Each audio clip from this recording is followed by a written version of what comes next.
네, 지금부터는 투자해놓은 시간으로 이어가 보겠습니다. 여전히 양대지수 3% 넘는 상승세를 보이고 있는데요. 코스닥 지수가 살짝 상승폭이 둔화되긴 했지만 그래도 여전히 1110선은 잘 지켜주고 있습니다. 오늘 장에 나온 핫한 이슈들과 종목들 한 큐에 정리하고 또 오후장 투자 전략까지 한번 세워보도록 할게요. 오늘은 위즈웨이브 이권희 대표, ISS 김태성 본부장 두 분과 함께 하겠습니다. 어서 오세요. 네, 안녕하세요. 네, 먼저 탑픽주 리뷰부터 해보도록 할게요. 저희가 마지막 순서에 탑픽주를 공개해드리고 있는데요. 지난주 우리 두 분의 탑픽주가 일주일 만에 다 수익이 좀 많이 나오고 있습니다. 먼저 이건희 대표님의 지난주 탑픽주가 하나금융지주였어요. 10만 원 선에서 말씀을 해주셨는데 오늘 12만 원 선까지 한번 찍어줬습니다. 단기간에 지금 많이 올랐는데 좀 수익을 챙길까요? 아니면 하나금융지주는 좀 더 들고 가볼까요? 일단 좀 더 들고 가셔도 괜찮을 것 같고요. 여전히 뭐 PBR 한 1배 수준까지 한 0.9까지는 갈 것 같습니다. 그래서 KB금융이랑 비슷하게 키 맞추기 좀 이루어지려고 할 걸로 보이고 다행히 운이 좋게 장이 빠질 때 하나금융지주 얘기해서 다행이다라고 생각하고 있습니다. 네, KB금융과 마찬가지로 좀 키 맞추기 장세를 기대해보자. 하나금융지주 수익 극대화 관점에서 조금 더 홀딩해보자라고 말씀 전해주셨습니다.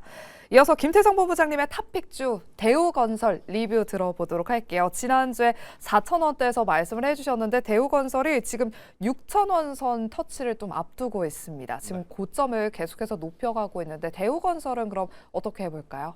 일단 원전에너지 관련주들에 대한 흐름은 여전히 강세의 모습을 좀 보일 가능성이 높습니다. 특히 이제 대우건설의 가장 큰 변수는 오늘 실적 발표 이후에 4분기 실적이 그다지 좋지 않게 나왔을 때 어떤 반응을 보일 거냐 이 부분이 가장 큰 고민이었는데 실적 발표 이후에 이제 변동성이 좀 나오긴 했지만 여전히 백로그 그러니까 수주 잔고가 굉장히 또 높게 올라가고 있는 상황임을 감안을 해보면 저는 지속적인 상승도 충분히 가능하지 않겠는가라는 생각이 들어요. 그래서 만약 제가 제시드렸던 가격대에서 지금 가지고 오신 분들 같은 경우에는 저는 충분히 더 올라갈 것을 좀 믿고 지속적인 보유하는 게 더 맞지 않겠는가라는 의견을 드려보도록 하겠습니다.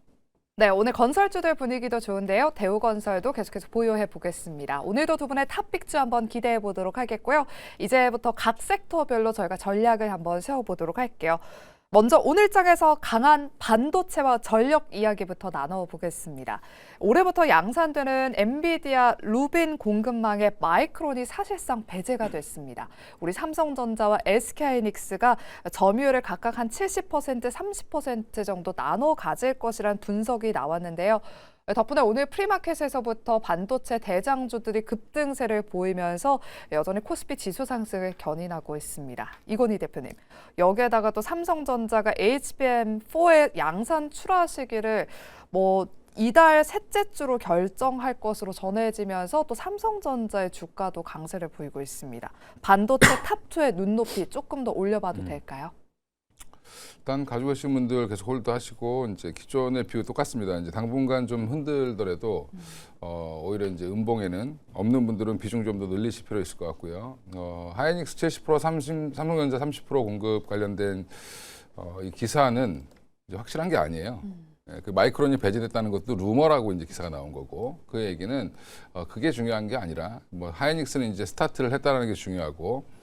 왜 지금 엔비디아에 조금 납품하느냐, 30%밖에 안 되냐라고 이제 얘기하실 분들도 계실 텐데 삼성전자 입장에서는 엔비디아에 파는 것보다 다른 데 파는 게 훨씬 더 돈을 많이 법니다. 그래서 일단은 엔비디아는 진입을 해놓고 점차 물량을 늘려갈 걸로 예상을 하고 있고 여전히 그러니까 삼성전자, 하이닉스, 그다음에 HBM 관련된 오늘 장비주들 이제 보면 뭐 검사 장비 단위 오늘 많이 올라오고 있거든요. 네, 그런 쪽으로 이제 좀 집중해 보시면 뭐 생각보다 좋은 성과가 있지 않을까 생각하고 있습니다. 네, 여전히 반도체 대장주들은 음봉일 때는 매수 기회로 삼아봐야 된다라고 긍정적인 코멘트 주셨습니다. 그렇다면 반도체 대장주는 이렇게 음봉이 나올 때마다 담아야 된다면 반도체 소부장은 어떤 투자 전략이 필요한지 한번 이야기 나눠보도록 할게요. 오늘 HBM 장비 쪽에 있는 종목들이 강세를 보이면서 한미 반도체가 다시 한번 20만 원 선을 탈환 시도했습니다. 하지만 현재는 소부장단 안에서도 종목별로 좀 엇갈린 흐름을 보이고 있는데요. 일부 종목들은 여전히 두 자릿수대 급등세를 유지하고 있지만 일부 소부장주들은 윗꼬리를 좀 달았습니다. 김태성 본부장님, 네. 소부장주는 어떤 투자 전략이 지금 구간에서 필요할까요? 삼성전자와 SK하이닉스는 지금보다 주가가 더 올라가더라도 많은 투자자분들이 사실 의심하기보다는 고민만 좀 할 거죠. 그러니까 더 가져갈 거냐, 언제 살 거냐 이 고민이 되는 거지 기업의 어떤 성과에 대해서는 다들 걱정을 안 하실 것 같습니다. 하지만 반도체 소부장은 좀 다르죠.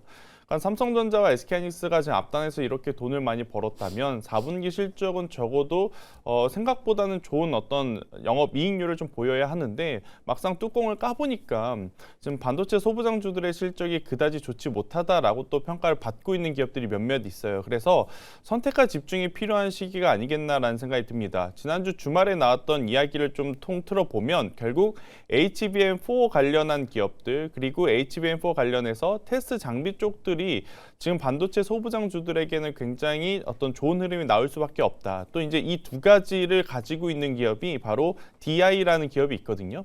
이 기업 같은 경우에는 HBM 퀄 테스트 이 테스트 장비가 작년에 이제 통과됐다라는 이야기가 이미 나왔었고 이번 4분기 뚜껑을 열어보니까 실적도 굉장히 잘 성장을 했습니다. 그러면 이 종목군들은 저는 많은 투자자분들의 지금 픽을 받을 수밖에 없다라고 좀 보시면 될 것 같아서 오늘 상승 여기 강한 종목은 그런 이슈들이 좀 붙어 있는 상황이라고 좀 보시면 될 것 같습니다. 그래서 이쪽을 쫓아갈 거냐 아니면 상대적으로 낮은 쪽을 움직이지 않는 쪽을 쫓아갈 거냐라고 물어보시면 시장의 트렌드가 가는 쪽에 더 힘을 주는 그런 모습을 좀 보이고 있는 상황이라 저는 만약 지금 구간에서 공략을 하면 위치가 좀 부담스럽더라도 DI를 가장 먼저 보는 게 맞지 않겠는가라는 생각이 들고 있고 조금 더 영역을 확장을 했었을 때 소재 쪽에서 한솔케미칼이라고 하는 기업이 있습니다. 이 기업도 오늘 이제 다시 한번 신고가 영역으로 갈 준비를 좀 하고 있는 상황. 그러니까 그동안의 실적이 좋지 않았지만 이번 분기를 통해서 본인 실적이 빠르게 올라오고 있는 기업들 위주로 반도체 소부장주들은 압축을 하는 게 더 필요하다라는 의견을 드리겠습니다. 네, DI와 한솔케미칼을 특징주로 언급해 주셨습니다. 눈여겨보시길 바라겠고요. 그리고 오늘 이런 AI가 다시 한번 시장에서 크게 주목을 받으면서 AI 전력 인프라 쪽도 강세를 보이고 있습니다. AI 거품론이 젠슨왕의 발언으로 일단락되면서 지금 변압기 관련주들이 오늘 강한 흐름을 보여주고 있는데요. 일진전기와 산일전기가 오늘 장중에 두 자릿수대 급등세를 보이고 있고요. HD 현대일렉트릭이 90만 원 회복에 성공하면서 지난해 전고점이었던 97만 원 선 탈환을 노리고 있습니다. 김태성 본부장님. 네. 저희가 변압기 후속주로 눈여겨보자라고 뭐 일진전기, 산일전기 여러 기업들을 들어봤었습니다. 전력 사이클 여전히 끝나지 않은 것 같은데 이미 늦었는지 그럼 지금 들어가기에는 전력 인프라 쪽은 지금 전망 어떻게 보실까요? 그러니까 전력도 반도체와 마찬가지로 일단 반도체가 좋다고 보시는 분들은 전력도 좋게 보는 게 맞다고 보여져요. 그렇죠. 반도체를 부정적으로 본다면 어쩔 수 없지만 반도체를 좋게 보시는 분들이 전력 인프라를 부정적으로 본다. 저는 이건 앞뒤가 안 맞는 이야기라고 생각을 하거든요. 그래서 지금 전체적으로 AI 산업의 확장성의 가장 큰 문제는 에너지의 병목 형상임을 우리가 지난 3분기부터 계속 이야기를 해왔지 않습니까? 그런데 이제 요새 들어보면 조금 더 구체화됩니다. 용량이 어느 정도로 지금 증설을 할 것인지 그리고 어느 시점부터 원전이 돌아갈 것인지 또 어떤 기업은 지금 태양광 패널을 얼마만큼의 발주를 줬나는지 그런 규모가 조금씩 눈에 보이는 데이터로 확인이 되고 있는 상황이라 저는 전력 같은 경우에는 지금도 늦지는 않았다라고 좀 말씀드리고 싶어요. 대신에 낮은 가격대 사신 분들보다 지금 사신 분들 같은 경우에는 높은 가격에 사는 대신 상승의 속도에 대한 욕심은 좀 내려두셔야 될 것 같고 그리고 이제 높은 가격에 사는 만큼 비중을 좀 잘 조절해서 사시는 게 맞지 않을까라는 생각이 듭니다. 그리고 저는 결국엔 LS 일렉트릭이 지금 시세가 가장 좋지만 이 섹터 안에 대장주는 누가 뭐라 해도 현재로서는 HD 현대 일렉트릭이 앞으로 좀 더 치고 나가줘야 된다라고 생각을 하거든요. 그래서 HD 현대 일렉트릭 같은 경우에는 저는 여기서 더 투자를 해보시는 것도 괜찮지 않을까 싶고 만약에 전력기기가 좀 부담이 된다라고 하시면 하이단의 낙수 효과를 또 받아볼 수 있는 게 전선주들입니다. 그리고 전선주들과 전력기기주들은 최근에 판가가 계속 올라갈 수밖에 없어요. 그러니까 구리 가격이 어찌되었든 공급단에 문제가 있고 수요단의 증가와 함께 계속 가격의 상승이 이루어질 가능성이 높아서요. 이쪽에 대해서는 단기적인 흐름을 좀 보시기보다는 올해 연말 아니면 내년 이맘때까지 봤었을 때도 저는 충분히 긍정적으로 볼 수 있는 요소들이 상대적으로 더 많다 이렇게 설명을 드리도록 하겠습니다. 네, 최근에 LS 일렉트릭의 주가 흐름이 굉장히 좋았지만 그래도 여전히 HD 현대 일렉트릭이 이 변압기의 대장 그리고 바로미터다라고 짚어주셨고요. 또 전선주들의 낙수 효과도 기대해보자라고 코멘트 주셨습니다. 네, 그리고 변압기와 함께 오늘 원전주들 흐름도 굉장히 좋습니다. 두산 에너빌리티가 현재도 강한 상승세 6% 넘게 상승하면서 지금 94,000원대까지 올라왔고요. 또 그동안 원전주로 주목받았다가 잠시 잊혀졌던 DL, ENC나 삼성물산 같은 기업들도 같이 상승하고 있습니다. 이건희 대표님. 원전주들은 현 시점에서 종목별로 선별 전략이 좀 필요할 것 같은데 어떤 좀 전략을 세워봐야 될까요? 예, 아마 이제 뭐 한결같이 얘기하고 있는데 일단은 원전 관련주 내에서 탑픽을 정해보자라고 하면 이제 여러 종목들이 있죠. 작은 종목들도 많고 뭐 우리기술이라든지 보성파워텍 뭐 이런 종목들이 있는데 한전기술과 두산에너빌리티, 한국전력 뭐 이 정도로 좀 압축해 보시는 게 맞고 그리고 이제 지금 미국의 전력 수급 관련된 그런 내용들을 보면 가스를 활용한 발전 이런 것들도 많이 고려를 하고 있기 때문에 가스 터빈에 대한 수요가 더 증가할 걸로 예상을 해서 보면 두 가지 토끼를 다 잡을 수 있는 두산에너빌리티를 사시는 게 맞지 않나. 그래서 여전히 좀 무거워 보이지만 사실은 좀 지나고 보면 오히려 이제 이쪽이 더 가벼울 수 있는. 그래서 여전히 원전 관련주들 많이 있습니다. 뭐 BHI라든지 뭐 두산에너빌리티 이 두 회사가 아마 메인이 될 가능성이 높고요. 그 이유는 이제 원전이 됐든 가스터빈 발전이 됐든 간에 보일러는 이제 재처리를 하는 과정에서 또 필요합니다. 그래서 이제 같이 짝꿍으로 가고 있는 게 이제 BHI 정도로 생각하시면 될 것 같아요. 그래서 저는 개인적으로 탑픽은 두산에너빌리티고요. 만약에 이제 조금 더 다이내믹한 걸 원한다라고 하면 오히려 BHI 정도를 사시는 게 맞지 않나 생각하고 있습니다. 네, 우리 이건희 대표님이 항상 가스터빈도 같이 말씀해 주셨던 게 기억이 납니다. 일단 두산 에너빌리티 대장이고 그 뒤를 이어서 BHI까지 묶어서 한번 보자라고 말씀해 주셨습니다. 다음은 우주항공과 태양광 차례로 이야기 나눠보도록 할게요. 오늘 우주항공주 안에서는 인텔리안테크가 여전히 상한가에 거래가 되고 있습니다. 실적 발표를 한 이후 곧바로 상한가에 안착을 했는데요. 저궤도 위성 분야에서 어마어마한 성장을 보여주면서 최대 실적을 기록했습니다. 김태성 본부장님. 네. 아니 우주항공 이제는 뭐 정말 테마가 아니라 뭐 성장 국면이다 이런 이야기에는 다들 동의를 했는데 이제는 실적까지 너무 잘 나와주니까 진짜 대세가 되나 이런 생각이 드는데 어떻게 보세요? 우주항공 섹터에 대한 전망 어떻게 보십니까? 대세가 된 지는 좀 꽤 됐다고 말씀드린 게 맞을 것 같아요. 왜냐하면 스페이스X가 실적이 안 나온다라는 전제가 깔리면 사실 우리나라 관련 기업들도 테마주로 좀 봐야 되겠지만 실제로 스페이스X에 대한 성장 속도도 굉장히 빠르고 제가 누차 강조드렸던 두 기업이 있습니다. 인텔리안테크와 세트랙 I처럼 개별적으로 이미 본인들의 매출을 좀 낼 수 있는 구조가 잡힌 기업들은 충분히 그동안 소외받았던 것이 있어서 추가적인 상승세가 가능하다라는 이야기를 좀 드려왔는데 그 부분들이 오늘 인텔리안테크가 잘 맞아 떨어진 것이 아닌가라는 생각이 듭니다. 그래서 우주항공 쪽은 이미 시세가 나고 있기 때문에 저는 테마주로 좀 보기보다는 이제는 이미 시장에서는 좀 잘 가려줬다고 생각이 들어요. 인텔리안테크와 세트랙 I를 저는 실적 기준으로 보시는 게 맞을 것 같고요. 만약에 이쪽을 좀 따라서 움직이는 개별주를 보신다면 캔코와 에어로스페이스까지는 괜찮지 않겠는가라는 의견. 그 외에 HVM 스피어 이쪽은 안 좋다기보단 스페이스X와 이제 직접적으로 연관이 있는 그러한 기업이라서 우주를 좀 두 갈래로 나뉘는 게 좋을 것 같습니다. 나는 여전히 스페이스X를 보신다면 당연히 HVM 스피어를 보시는 게 맞을 것 같고요. 나는 그게 변동성이 생각보다 너무 부담스럽다라고 하면 자체적으로 좀 본다 했었을 때 인텔리안테크는 오늘 쫓아가기는 어렵죠. 이렇게 되면 전 세트랙 I 혹은 캔코아 에어로스페이스의 지금의 구간을 한번 역이용해보자라는 의견을 드려보도록 하겠습니다. 네, 인텔리안테크와 함께 세트랙 I도 눈여겨보시기 바라겠습니다. 다음은 태양광 섹터도 오늘 동반해서 상승하고 있는데요.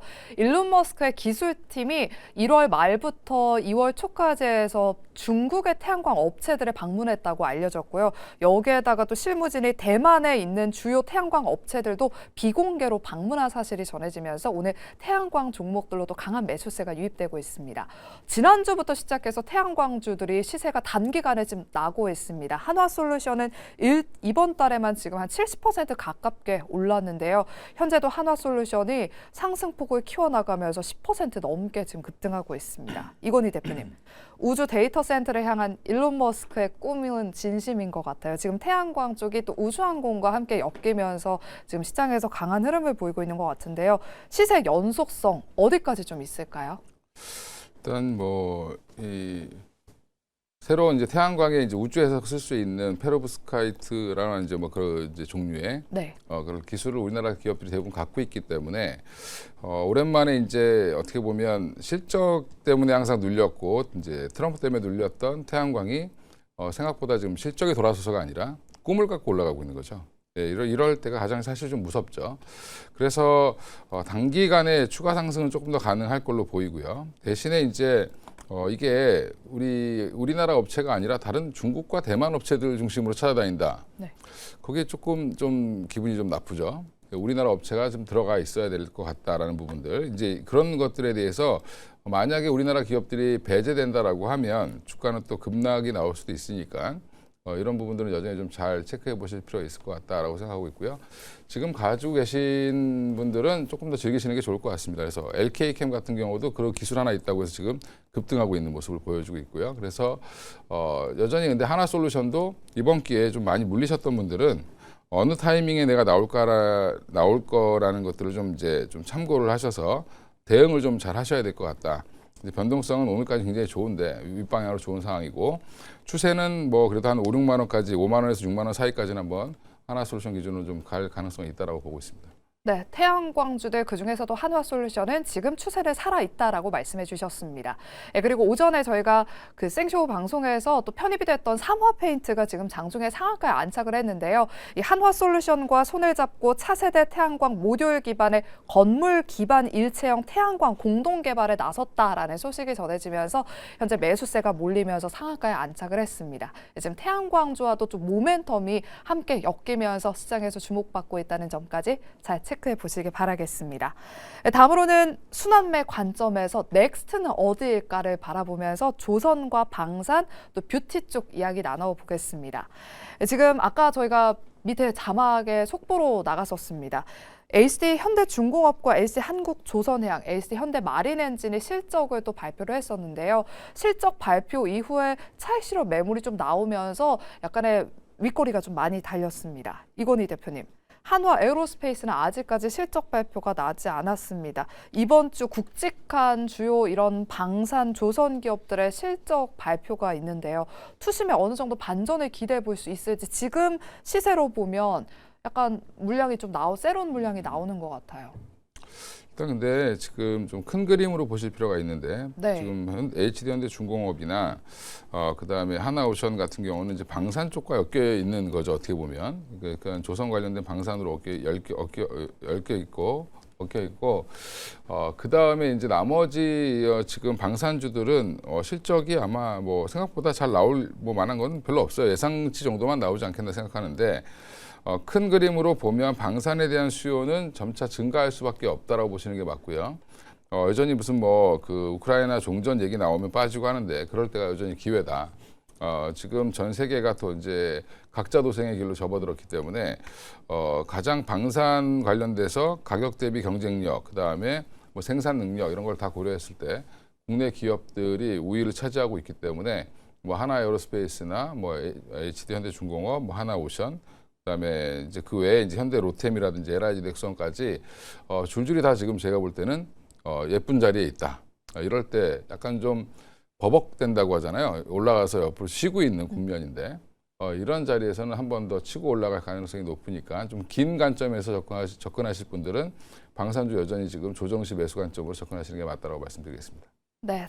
긴 호흡에서 바라보자라고 말씀해 주셨습니다. 그리고 오늘 화장품 관련주 내에서 눈에 띄는 특징 기업이 있죠. 바로 아모레퍼시픽이 여전히 20% 넘는 급등세를 유지하고 있습니다. 트럼프 대통령이 4월에 중국을 찾을 것이다라고 언급을 한 가운데 시진핑 주석도 연말에 미국을 방문하게 될 것이다라고 밝히면서 미중 갈등에 대한 해소감이 증시에 반영이 되면서 할한형 해제 관련주로 지금 뷰티 관련주들이 움직이고 있습니다. 김대성 본부장님, 다음 순환매 차례로 중국 소비 노려보는 건 어떨까요? 최근에 중국 춘절 앞두고 또 이런 관련주들로 수급이 들어오더라고요. 단순히 춘절이 있으니까 소비주를 사야 된다라는 골자면 저는 반대지만 네. 오늘 아모레퍼시픽이 굉장히 좋은 숫자를 보여줬단 말이에요. 그렇다면 아모레퍼시픽만큼은 저는 한번 우리가 눈여겨볼 필요는 있지 않겠는가. 대신 아모레퍼시픽이 이렇게 좋은 성과를 냈다 그래서 LG생활건강도 혹은 그동안 좀 처져 있었던 화장품주들도 지난번보다는 나은 실적을 보여주겠지라는 어떤 예측을 좀 하면서 하는 매매는 좀 위험할 수 있지 않겠나라는 생각이 들어요. 그래서 화장품주들에 대해서는 당연히 뭐 한한령 해제라든지 여러 가지 중국 키워드가 붙게 되었을 때 가장 민감하게 움직이는 한국 화장품 혹은 한국 화장품 제조와 같은 기업들은 단기적으로 한번 보실 필요는 있을 것 같지만 중장기 투자의 관점으로 본다면 저는 실적이 우리가 생각했던 것보다 지금 좋게 나온 아모레퍼시픽에만 좀 집중을 하는 게 더 맞지 않겠는가. 그래서 단기적으로는 한국 화장품과 한국 화장품 제조를, 중장기적으로는 아모레퍼시픽만 보시는 게 맞을 것 같고요. 만약에 LG생활건강이 아모레퍼시픽만큼은 아니지만 이번에 실적 발표를 한 이후에 어느 정도 개선세를 좀 보여준다면 LG생활건강도 단기적으로 한번 반등세는 좀 강하게 나올 수는 있을 것 같아요. 하지만 그걸 예측해서 지금 미리 들어가는 것은 굉장히 또 다른 종목군 움직일 때 포매 현상에 좀 시달릴 수 있는 요인으로도 작용할 수 있겠다라는 의견 드리겠습니다. 네, 한국 화장품 제조 그리고 LG 생활건강, 아모레퍼시픽 특징 기업으로 언급해 주셨습니다.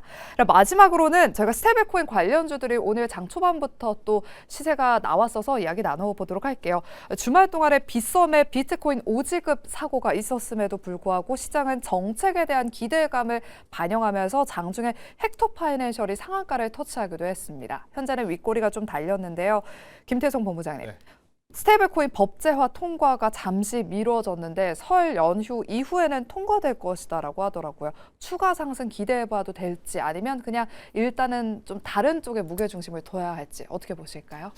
사실 물려 계시다면 그냥 지금은 보유를 하는 게 맞을 것 같아요. 이게 이제 설 연휴가 될지 올해 여름이 될지는 모르지만 그래도 한번 정부 정책에서 과감하게 이야기한 것들이 있어서 계속 뉴스가 나올 가능성이 높습니다. 만약 이쪽에 관심을 가지고 계신 분들은 오히려 상승할 때는 조금 정리를 고려를 해야 될 것 같고 이렇게 빠질 때는 좀 불편하시더라도 담아내는 게 더 필요하다라는 의견 드리겠습니다. 네, 그럼 이제 마지막 순서로 두 분의 탑픽주 공개해 보겠습니다. 먼저 이건희 대표님의 오늘 탑픽주는요? 예.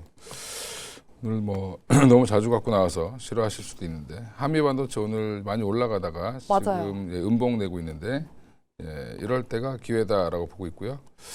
일단 지금 실적 발표 이후에 좀 빠지는 모습인데 사실은 한미반도체는 작년보다는 올해가 더 기대되는 종목이다라고 판단을 하고 있고요. HBM 관련돼서 증설이 삼성전자와 하이닉스가 일부 있긴 하지만 지금 증설이 가장 크게 있는 회사가 마이크론 테크놀로지인데 마이크론 테크놀로지 쪽에 집중하고 있는 한미반도체 주목해 보셔야 될 것 같습니다. 네, 눌림목 구간에 있습니다. 한미반도체 장중 눌림목 구간 활용해 보시면 좋을 것 같고요. 이어서 김태성 본부장님의 탑픽주는요? 저는 FNS텍 가지고 나왔고요. 이 기업은 이제 OLED 쪽하고 반도체 동시에 합니다. 지금 시장 트렌드에 좀 부합하니까요. 손절 라인 14,000원 그리고 상승을 한다면 목표가 2만 원 잡고 대응하셨으면 좋겠다는 의견 드리겠습니다. 네, 시장의 트렌드에 지금 편승하고 싶다 하신다면 이 FNS테크까지 눈여겨보시길 바라겠습니다. 저희가 준비한 순서 여기까지입니다. 저희는 내일 이 시간에 돌아올게요. 함께해 주신 여러분 고맙습니다.